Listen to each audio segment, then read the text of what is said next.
Hi, I'm Fox 26 meteorologist Chris Kuiper, and boy, have you noticed all the smoke and the haze in the air here in the San Joaquin Valley lately? I took this picture this morning here, Friday morning, from Clovis. There's Owens Mountain off in the distance there, and just all the smoke and haze in the air from the Garnet Fire, which has been spreading throughout the valley through the course of the day. It's been kind of murky out there, and that is probably going to continue for a while, probably for as long as the Garnet Fire continues to burn in the higher elevations in Sierra Nevada. Look at the big plume of smoke coming out of it. The past few days has been pushed off towards the east over the Sierra Nevada, but today it's kind of hunkered back down on into the valley and pushing up towards parts of the foothills here, and that's going to come back to get us once we see the cool air settle in later on tonight. That's going to bring any kind of smoke that's maybe aloft above the surface, bring it back down to the surface as cool air likes to sink down towards the surface. And that means all that smoke that you see up there, we're going to be breathing that, it looks like, through the weekend. Just check in with Futurecast here as far as our smoke goes early tomorrow morning. Noticing the smoke along the foothills here or so. As we get towards the early part of the afternoon, it wants to surge back up over the mountains a little bit, and then we see a little tail end kind of kick back towards us about 5 o'clock in the afternoon or so. Through the rest of the evening, smoke wants to come back down the canyons, down the valleys of the Sierra Nevada as that cool air from the higher elevations is denser and heavier, and it wants to pull to the lower elevations like the San Joaquin Valley, so it tries to bring it down on into the valley there overnight and around sunrise or so, and then towards the early part of the afternoon it wants to lift up. We'll get a second time there on Sunday afternoon. We see a second little tail coming back down towards Fresno. So the bottom line is our air quality has been questionable, and it's going to remain questionable at least through the weekend.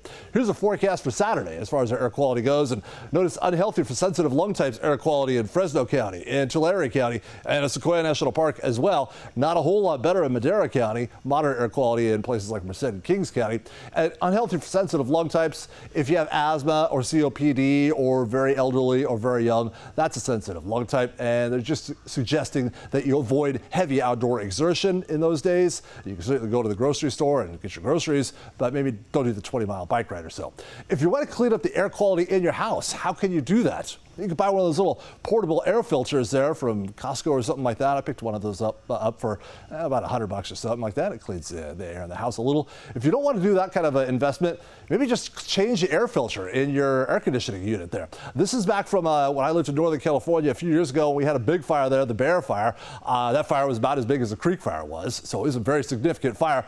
I put this filter in a few days before the Bear Fire started, and this is about 7 days of filtering the air in the house that we were living in there, and look at just how dark it was. I put a clean one by comparison towards it. That air filter really works nicely on cleaning the air inside your home. Second example, for the Dixie Fire, which was also a bad fire in our house there back in 2021. This is probably about 2 or 3 weeks. Actually, this one's for the Bear Fire. This was about a week's worth of smoke removal there for the Bear Fire. The other one was about 2 or 3 weeks worth of removal there for the Dixie Fire. But nevertheless, the point I'm trying to make here is that these air filters in your house that you really should change about once every month or two anyway, they act as nice filters inside your house, cleaning the particulate matter out of your house. So if you're if you're thinking about something to do this weekend, if you want to have cleaner air in your house when we have these smoky skies, one step for you to start is maybe just cleaning that HVAC filter that we all have.